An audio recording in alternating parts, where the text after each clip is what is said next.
नमस्कार बच्चों, good morning everyone. आज हम पढ़ेंगे बीएससी पार्ट फर्स्ट में भौतिक विज्ञान।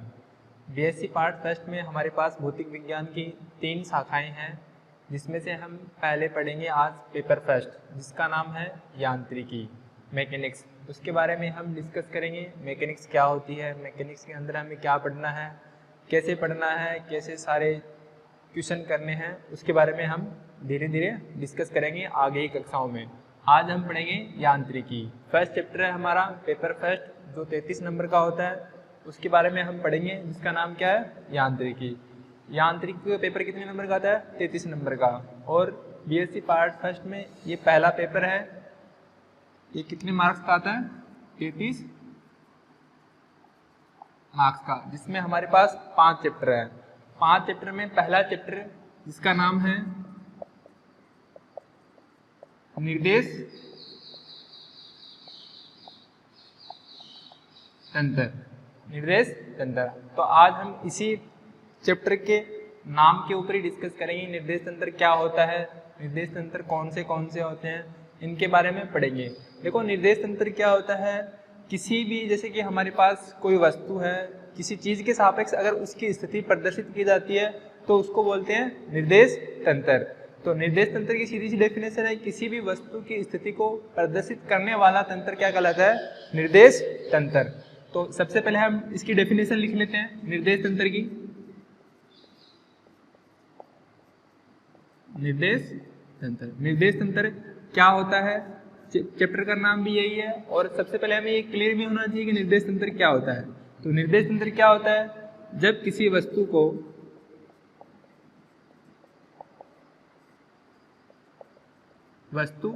या कण को किसी निर्देश या स्थान के सापेक्ष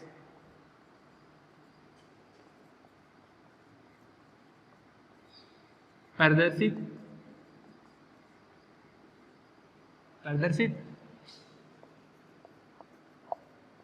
करने वाला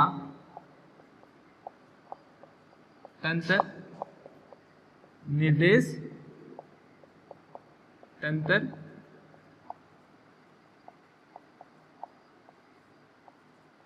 कहलाता है। तो किसी भी वस्तु की स्थिति को प्रदर्शित करने के लिए जिस तंत्र का हम उपयोग में लेते हैं वो कहलाता है निर्देश तंत्र। अब फिजिक्स में 3 निर्देश तंत्र है। पहला है गणितीय निर्देश तंत्र, दूसरा है गोलीय निर्देश तंत्र, तीसरा है बेलनाकार निर्देश तंत्र। हम बीएससी पार्ट फर्स्ट में हम सिर्फ पढ़ने वाले हैं गणितीय निर्देश तंत्र को, तो लिख लेते हैं निर्देश तंत्र के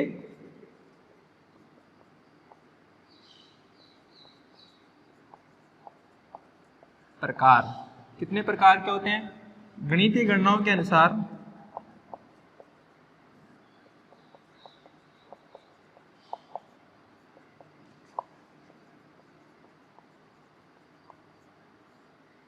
निर्देश तंत्र 3 प्रकार के होते हैं। कितने प्रकार के होते हैं, निर्देश तंत्र 3 प्रकार के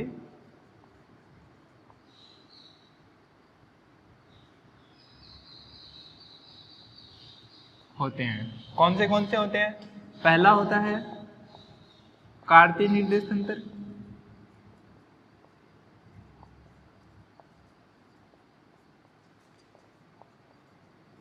दूसरा होता है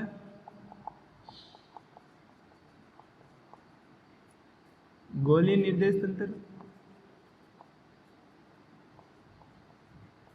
तीसरा होता है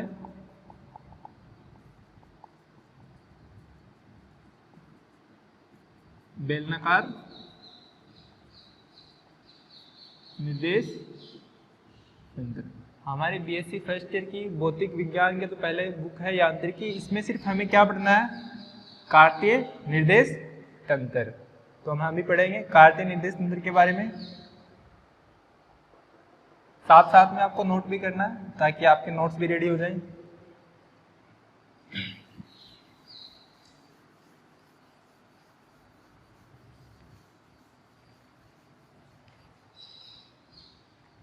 तो हेडिंग डाल लीजिए कार्तीय निर्देश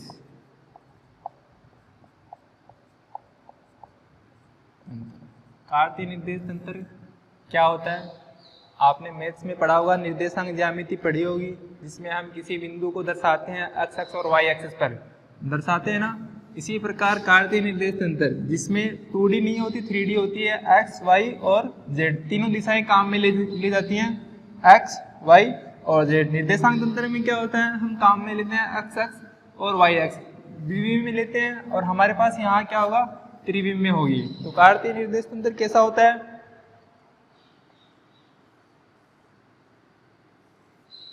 देखो ये एक निर्देश तंत्र है, ये वाली शाखा होती है, ये एक्स एक्स कहलाती है, ऊपर वाई एक्स और नीचे होती है जेड एक्स। हम यहाँ पर एक बिंदु ले लेते हैं, जैसे कि यहाँ पर एक बिंदु है जिसको नाम हमने दिया है P। अब इस निर्देश तंत्र के सापेक्ष इस बिंदु की स्थिति को प्रदर्शित किया जाएगा। जिन आंकड़ों की सहायता से प्रदर्शित किया जाएगा वो कहलाएंगे कार्तीय निर्देश तंत्र के अनुसार। जैसे कि इस बिंदु की स्थिति एक्स एक्स के अकॉर्डिंग देखिए तो यहाँ से इसकी जो दूरी है ये कहलाती है एक्स। तो इस बिंदु का एक्स एक्स के सापेक्ष कितना निर्देशांक है, एक्स। वाई एक्स के सापेक्ष क्या होगा, वाई, और जेड के लिए जेड। तो कार्तीय निर्देश तंत्र क्या होता है, किसी बिंदु की स्थिति को एक्स एक्स वाई एक्स और जेड एक्स के सापेक्ष प्रदर्शित करना क्या कहलाता है, कार्तीय निर्देश तंत्र। यहाँ पर हमें कुछ पॉइंट देखने को मिलेंगे, जैसे कि हर दिशा का एक इकाई सदिश होता है, हर एक दिशा का इकाई सदिश होता है, हर सदिश के लिए एक इकाई सदिश होता है। जैसे कि हमारे पास एक्स एक्स की दिशा है, भौतिक विज्ञान में फिक्स है, एक्स एक्स के लिए कौन सा इकाई सदिश यूज में लिया जाता है, आई कैप। वाई एक्स के लिए जे कैप और जेड एक्स के लिए क्या यूज में लिया जाता है, के कैप। पहला पॉइंट, हर दिशा के लिए एक इकाई सदिश होता है, फिक्स है। एक्स एक्स दिशा के लिए आई कैप है, वाई एक्स दिशा के लिए जे कैप और जेड एक्स दिशा के लिए के कैप।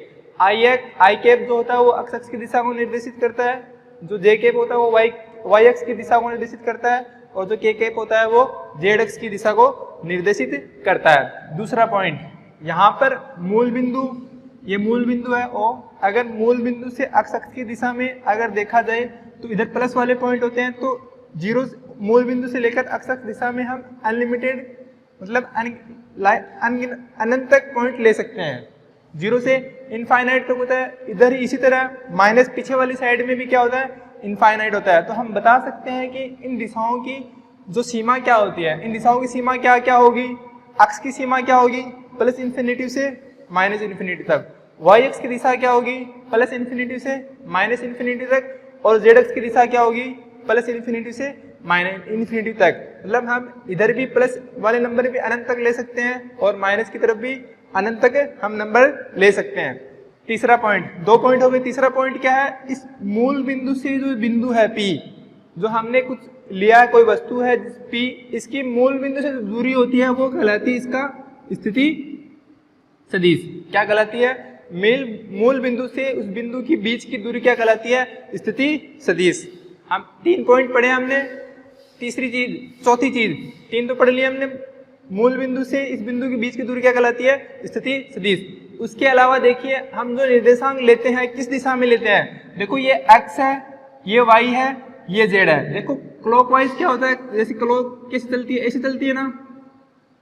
हम जहां पर क्या लेते हैं, गणितीय गणनाओं के अनुसार क्या लेते हैं, ज्यादा अच्छा रहता है y उल्टी दिशा में लेते हैं, क्लॉकवाइज तो ऐसे होती है। और हम किस तरह से लेते हैं x एक्स को, x एक्स, y एक्स और z एक्स। तो इन निर्देशांकों को हम क्या लेते हैं, एंटी क्लॉकवाइज दिशा में लेते हैं। किसे लेते हैं, एंटी क्लॉकवाइज दिशा में यूज लेते हैं। तो 4 पॉइंट हो गए, हम चारों पॉइंट को लिख लेते हैं। पहले पहला पॉइंट, x y z के लिए इकाई सदिश। पहला पॉइंट था हमारा, हर एक दिशा के लिए इकाई सदिश फिक्स होता है, x y z के लिए इकाई सदिश क्रमशः आई कैप, जे कैप एवं के कैप होता है। दूसरा पॉइंट हमने क्या पढ़ा था, इनकी लिमिट्स, सीमाएं कहाँ तक होती है एक्स अक्ष की? एक्स अक्ष की सीमा कहाँ होती है? इधर तो प्लस इन्फिनिटी तक और माइनस इन्फिनिटी से प्लस इन्फिनिटी तक। वाई अक्ष की दिशा माइनस इन्फिनिटी से प्लस इन्फिनिटी तक। और जेड अक्ष की दिशा, जेड अक्ष की दिशा भी कहाँ होती है? माइनस इन्फिनिटी से प्लस इन्फिनिटी तक। हम जो बिंदु लेते हैं हम इन्फिनाइट तक कहाँ तक भी ले सकते हैं और माइनस में भी हम इनफाइनाइट तक ले सकते हैं। 2 पॉइंट हो गए। तीसरा पॉइंट हमने ये पढ़ा था कि मूल बिंदु से इस बिंदु की जो दूरी कहलाती है वो स्थिति सदिश कहलाती है। तीसरा पॉइंट लिखिए,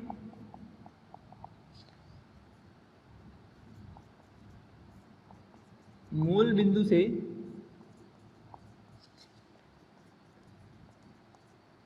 लिए गए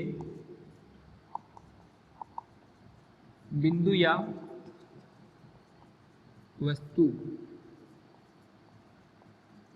के मध्य दूरी, मूल बिंदु और जो लिया गया वस्तु है या बिंदु है इसके मध्य जो दूरी होती है वो क्या कहलाती है? मध्य दूरी स्थिति सदिश कहलाती है।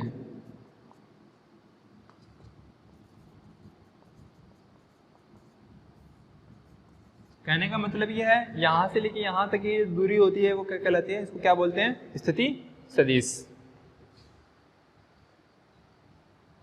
स्थिति सदिश को हम क्या लिखते हैं? आर सदिश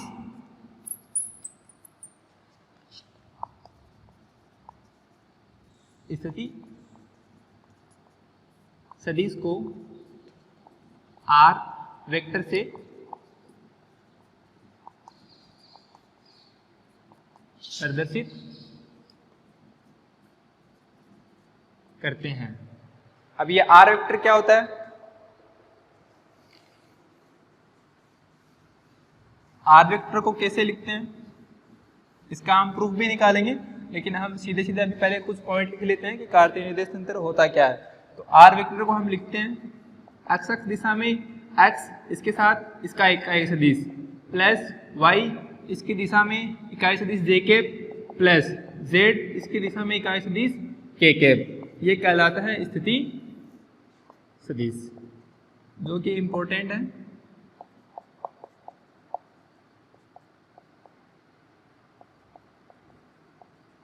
अब देखो ये तो था O से P तक की दूरी क्या कहलाती है?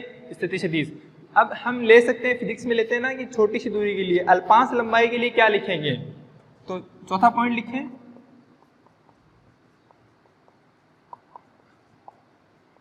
अल्पांश लंबाई के लिए स्थिति सदिश। अल्पांश लंबाई के लिए स्थिति सदिश क्या होगा? जैसे कि हमें पता है कि स्थिति सदिश मूल बिंदु से बिंदु के बीच की कुल दूरी क्या कहलाती है? एक्स आई के प्लस वाई जे के प्लस जेड के कैप। अब अल्पांश लंबाई के लिए आर का ही एक छोटा हिस्सा जिसको हम लिखेंगे डेल आर सदिश, छोटा सा हिस्सा, इसको कैसे प्रदर्शित करेंगे? एक्स दिशा में जो छोटा सा अल्पांश डेल एक्स, इसका इकाई सदिश आई कैप, वाई दिशा में इसका अल्पांश डेल वाई जे कैप, प्लस जेड दिशा में डेल जेड के कैप। तो ये अल्पांश लंबाई के लिए क्या आ जाएगा? स्थिति सदिश। साथ साथ में लिख लीजिए।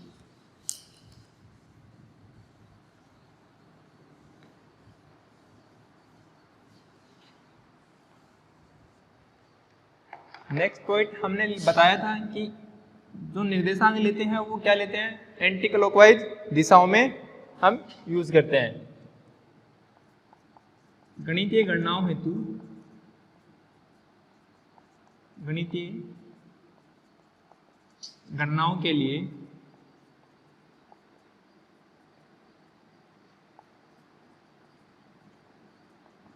निर्देशांकों को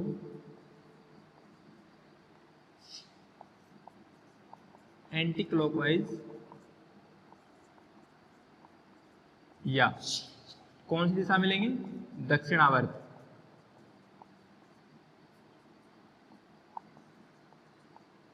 दक्षिणावर्त दिशा में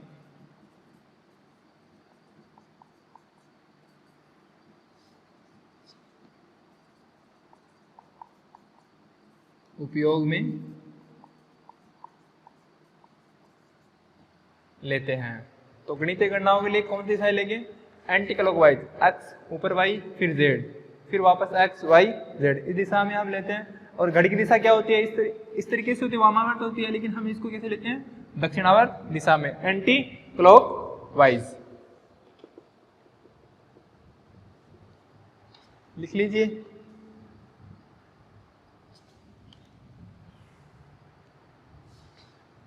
अभी हमने क्या लिखा है? स्थिति क्या होता है? एक्स आई के प्लस वाई जे के प्लस जेड के कैप। अभी हम इसको प्रूफ करेंगे कि कैसे आया स्थिति सदिश। हम किसी बिंदु की स्थिति के लिए हम स्थिति सदिश निकालेंगे। तो नेक्स्ट हेडिंग हमारी क्या होगी? स्थिति सदिश का आंकलन। मिटा दें।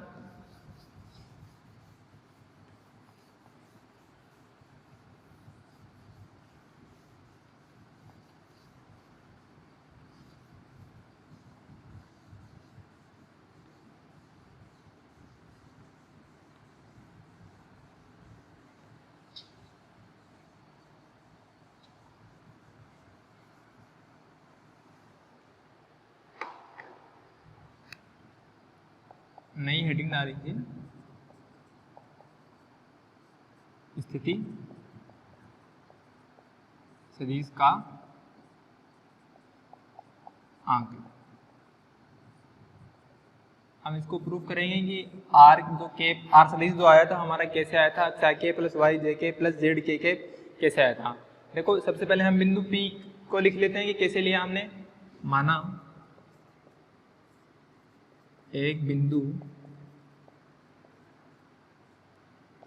P जिसके निर्देशांक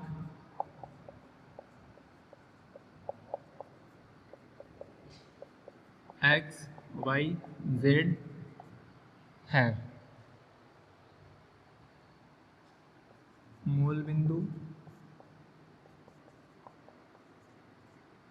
O से P के मध्य दूरी स्थिति सदिश को व्यक्त करती है। ये तो हमने पहले ही पढ़ा हुआ है कि जो मूल बिंदु से बिंदु के बीच की जो दूरी होती है वो क्या कहलाती है? स्थिति सदिश कहलाती है। O से इस P के मध्य की दूरी क्या कहलाएगी? स्थिति सदिश कहलाएगी, जिसे हम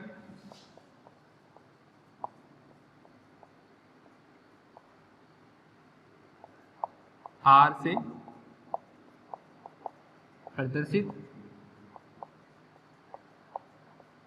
करते हैं। पीछे हमने पढ़ा था कि R बराबर क्या होता है? एक्स आई के वाई जे के प्लस जेड के कैप। ये हमने पढ़ा था। अभी हम इसका प्रूफ निकालेंगे कि ये आया कैसे। इसका प्रूफ निकालेंगे तो पहले ये लिख लीजिए, उसके बाद हम एक डायग्राम बनाएंगे, किसी बिंदु की स्थिति सदिश को दर्शाएंगे। लिख लिया? चलो एक डायग्राम बनाते हैं।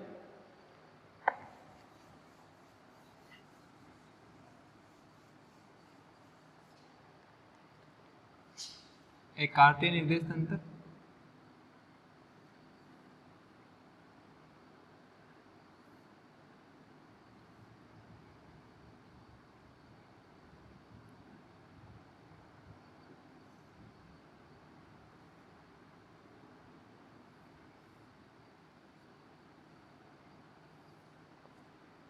एक्स एक्स वाई एक्स और इधर क्या होती है? Z x. ये मान लिया कि ये बिंदु P है, इसके निर्देशांक क्या दिए हुए हैं? X y z. हमें ये लंबाई निकालनी है, ये मूल बिंदु O। तो हमें O से P की जो दूरी है वो निकालनी है। हम इसके बिंदु को कुछ नाम दे देते हैं, जैसे कि इसको नाम दे दिया O, A, B, C, D, E और F। हमने त्रिविम में एक घन को बनाया है जिस पर एक बिंदु है P। हमें उसकी दूरी निकालनी है मूल बिंदु से। वो हमारी क्या होगी? स्थिति सदिश कहलाएगी, जिसको हम R से प्रदर्शित करते हैं। देखो, इस डायग्राम के अंदर कुछ बातें छिपी हुई हैं जो हमें देखनी है। ये हमें प्रूफ करना है r बराबर एक्स आई के प्लस वाई जे के प्लस जेड के कैप। देखो इसके अंदर क्या क्या आपको डायग्राम में क्या क्या दिखाई दे रहा है वो देख लीजिए। पहले सबसे पहले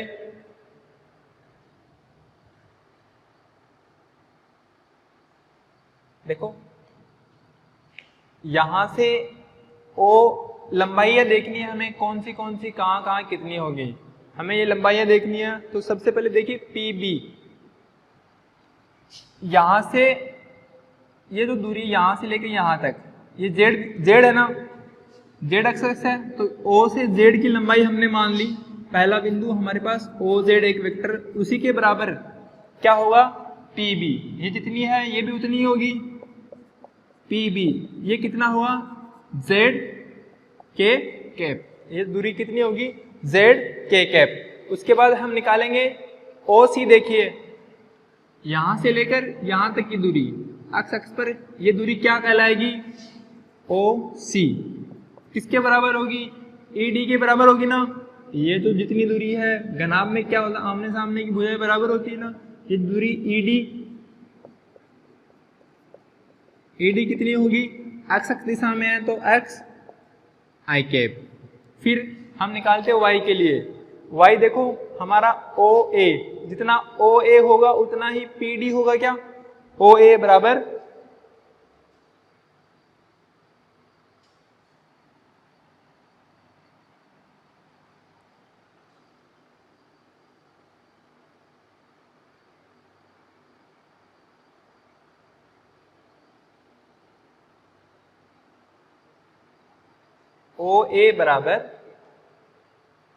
ओ ए बराबर एफ ई, क्या होगा ओ ए बराबर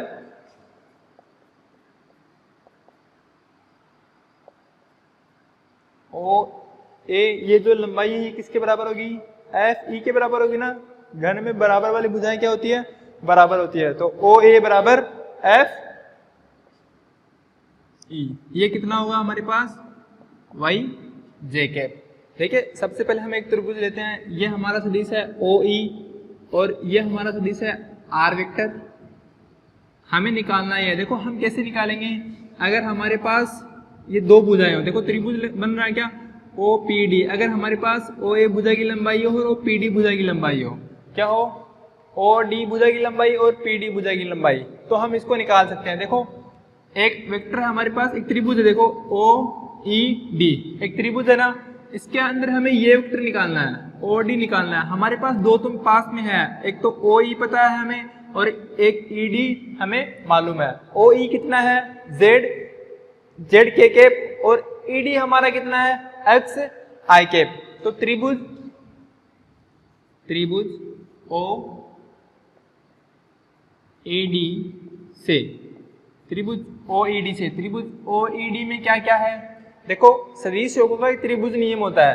त्रिभुज नियम क्या कहता है हमें, जैसे कि यहां से हम ये चल रहे हैं तो ये त्रिभुज दिशा में हो गया। सदिश योगों का त्रिभुज नियम क्या होता है, अगर मिलाने वाले दो सदिश, जैसे कि एक ये सदिश है एक ये सदिश है, ये ए वेक्टर है ये बी वेक्टर है, तो सदिश योगों का त्रिभुज नियम क्या कहता है कि अगर दो वेक्टर एक ही दिशा में हो तो उनको का योग क्या होगा ए प्लस बी। तो त्रिभुज ओ ई डी में सदिश योगों के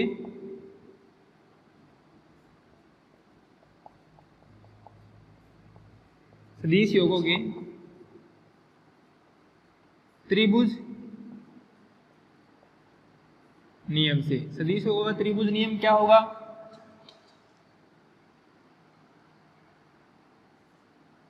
ओ डी बराबर, देखो हम डायग्राम बना लेते हैं, जैसे कि ये त्रिभुज है हमारा ओ ई डी, यहां से ये मूल बिंदु से ये सदिश निकल रहा है, ये तो हमारा है जेड, यहां से ये सदिश जा रहा है ये है एक्स और ये निकालना है हमें ओ डी। तो यहां से ओ डी सदिश बराबर क्या होगा, सदिश होगा त्रिभुज नियम क्या कहता है, देखो ओ ई में क्या जोड़ेंगे ई डी, जो दोनों सदिश एक दूसरे को टेल और हेड मिल रहे हैं एक दिशा में बढ़ रहे हैं तो वो उनका क्या योग हो जाएगा, तो ओ डी बराबर ओ ई प्लस ई डी, ओ ई प्लस ई डी। ओ ई प्लस ई डी। कैसे देखो, ओ ई की वैल्यू हमने क्या निकाली है, ओ ई की वैल्यू, ओ ई हमारा क्या है, जेड है, सॉरी ये जेड नहीं होगा, ओ ई सदिश की वैल्यू हमारे पास क्या है, जेड के कैप प्लस ई डी की वैल्यू क्या होगी, ई डी ये क्या होगा, ओ सी के बराबर। ओ सी कितना हमारे पास, एक्स आई कैप, तो ई डी भी कितना होगा, एक्स आई कैप।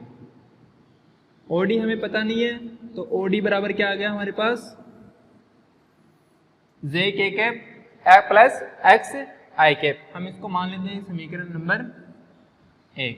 उसके बाद देखिए हमें निकालना क्या है, ओपी निकालना है। हमारे पास देखो ये त्रिभुज है क्या, ओ डी और पी। हमारे पास ओडी भुजा की लंबाई हमारे मिल गई, जेड के कैप प्लस एक्स आई कैप। पीसीडी की लंबाई हमें पता है कितनी होगी, जितनी ओ ए है उतनी क्या होगी, पी डी। अगर ये वाई कैप है, वाई के कैप है, तो ये भी कितनी होगी, वाई जे कैप। देखो पी डी कितनी होगी, हमने लिखा है ओ ए बराबर एफ ई, और इसी के बराबर क्या होगा, पी डी। तो पी डी भुजा की लंबाई भी कितनी होगी, वाई आई कैप।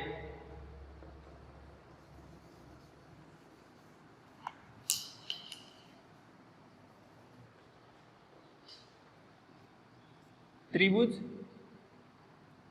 ओ पी डी से, देखो त्रिभुज O P D, O P D, इस त्रिभुज से हमें निकालना है। त्रिभुज ओ पी डी क्या है, ओ पी और डी। ये सदिश कितना है, सदिश आर।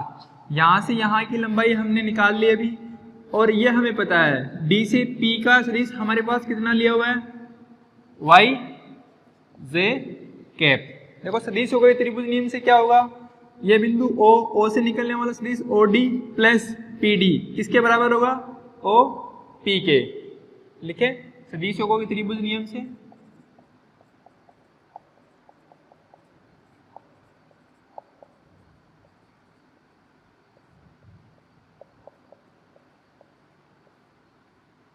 सदिश योग के त्रिभुज नियम से। सदिश योग का त्रिभुज नियम क्या कहता है,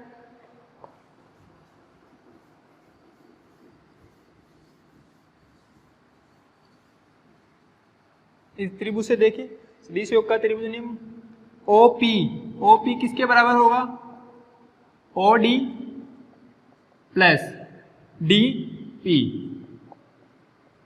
या पी डी के बराबर। ओपी किसके बराबर होगा, O D plus P D P या पी डी के बराबर। ओपी सदिश हमारे पास कितना लिया हुआ हमने, आर वेक्टर। ओडी की वैल्यू हमने अभी निकाली थी, जेड के कैप समीकरण 1 से प्लस एक्स आई कैप प्लस डीपी की वैल्यू हमने पहले लिखी थी, डीपी यहां पर कितनी है, वाई जे कैप। हमने ओडी की वैल्यू रखी है समीकरण 1 से, समीकरण 1 से ओडी बराबर एक्स आई कैप प्लस जेड के कैप।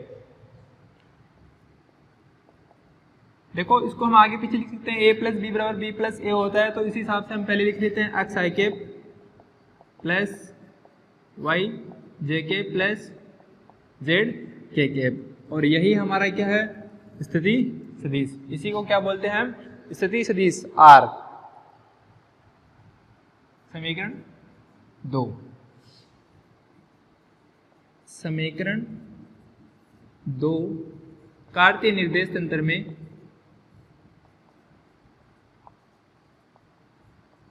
कार्तीय निर्देश तंत्र में स्थिति सदिश को व्यक्त करती है।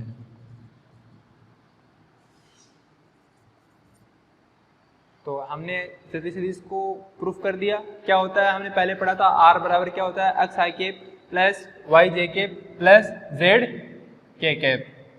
एक्स आई कैप प्लस वाई जे कैप प्लस जेड के कैप, जो किसको शो करता है, स्थिति सदिश को शो करता है। स्थिति सदिश निकाल लिया। अब हम इसके बाद निकालेंगे इसका परिमाण क्या होता है। हर एक सदिश का परिमाण होता है ना, सदिश राशियों के लिए उनकी दिशा और परिमाण दोनों होते हैं। तो यहाँ पर इसकी दिशा एक्स दिशा में एक्स आई के वाई जे के प्लस जेड के। अब हमें निकालना है कि स्थिति सदिश का परिमाण भी कैसे निकलेगा। हम अभी किसका आंकलन करेंगे, स्थिति सदिश के परिमाण का।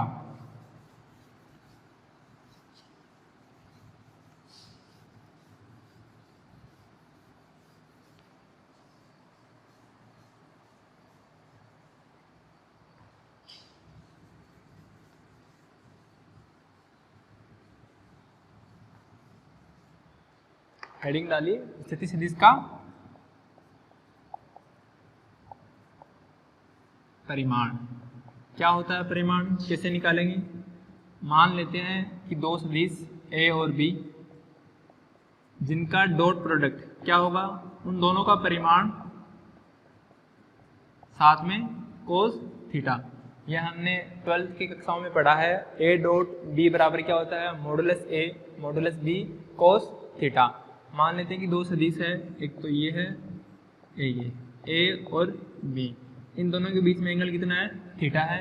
ए और बी दो सदिश है जो थीटा कोण पर एक दूसरे पर झुके हुए हैं, तो उनका डॉट प्रोडक्ट कितना होगा, मॉडुलस ए मॉडुलस बी कोस थीटा। हमें परिमाण किसका निकालना है, आर का। हम मान लेते हैं कि माना दोनों सदिश क्या है, बराबर है। माना सदिश ए बराबर बी, अगर इनके बराबर ले तो हम मान लें कि ये दोनों सदिश किसके बराबर है, आर के बराबर। माना ए सदिश और बी सदिश दोनों बराबर है, उनको हमने मान लिया कोई स्थिति सदिश क्या है, आर से प्रदर्शित करते हैं। माना ए बराबर बी बराबर आर है, तब अगर दोनों सदिश इक्वल है तो यहाँ पर थीटा की वैल्यू क्या हो जाएगी, 0। एक दूसरे के ऊपर आ जाएंगे। अगर ये भी आर है, आर ये एक दूसरे के ऊपर होंगे तो यहाँ पर थीटा की वैल्यू क्या हो जाएगी, 0 डिग्री। और हम जानते हैं स्थिति सदिश क्या होता है, अभी हमने थोड़ी देर पहले प्रूफ किया था। स्थिति सदिश आर बराबर x i cap plus y j cap plus z k cap. हमने अभी भी पढ़ा था स्थिति सदिश क्या होता है, एक्स आई के प्लस वाई जे के प्लस जेड के केप। हमारे पास जो वैल्यू है हम इसमें पुट करेंगे। अतः देखो ए डॉट बी हमने माना क्या है, आर डॉट आर। ए को भी क्या माना है, आर, और बी को भी क्या माना है, आर। आर डॉट आर बराबर मॉडुलस आर मॉडुलस आर। ए की वैल्यू भी आर ली हमने और बी की वैल्यू भी आर कोस थीटा। दोनों इक्वल है तब हमारे पास थीटा की वैल्यू कितनी है, 0 डिग्री। आर हमारे पास क्या है, एक्स आई के प्लस वाई जे के प्लस जेड के कैप। डॉट प्रोडक्ट एक्स आई के प्लस वाई जे के प्लस जेड के कैप। आर की वैल्यू हमने रखी, फिर डॉट और फिर आर की वैल्यू बराबर मॉडुलस आर की वैल्यू क्या होगी, R dot R multiply R और कोस 0 की वैल्यू होती है 1।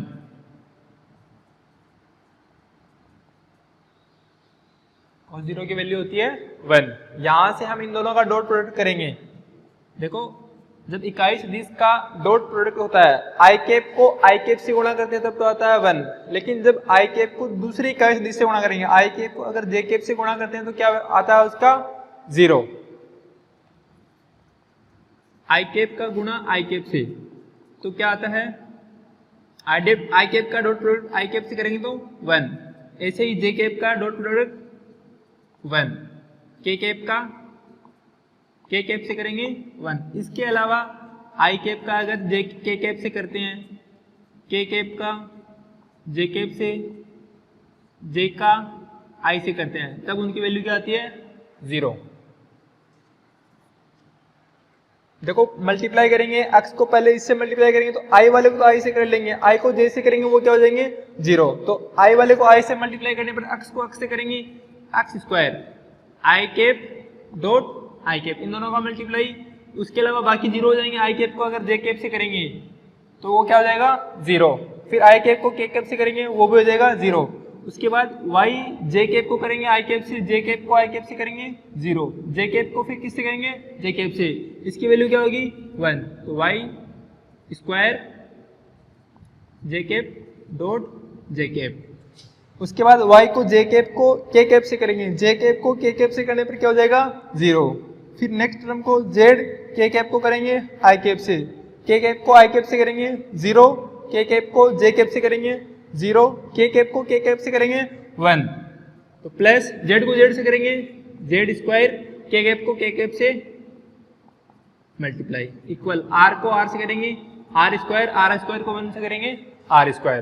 तो r स्क्वायर बराबर क्या आ गया,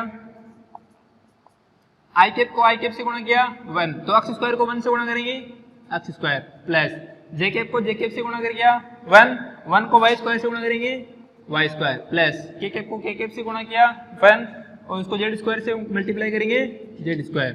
तो r स्क्वायर बराबर क्या आ गया, x square plus y square plus z square. जैसे हम इसका स्क्वायर हटाएंगे तो हमारे पास r की वैल्यू आ जाएगी। r क्या होगा, इसका परिमाण। स्क्वायर को दूसरी साइड भेज दे तो किस में आता है, स्क्वायर रूट में।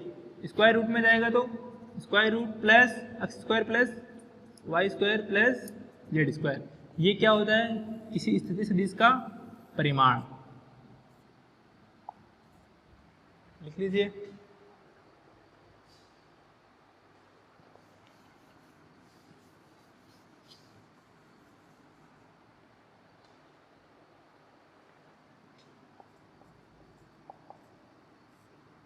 यह समीकरण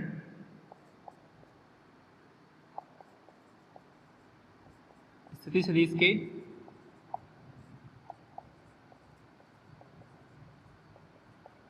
परिमाण को प्रदर्शित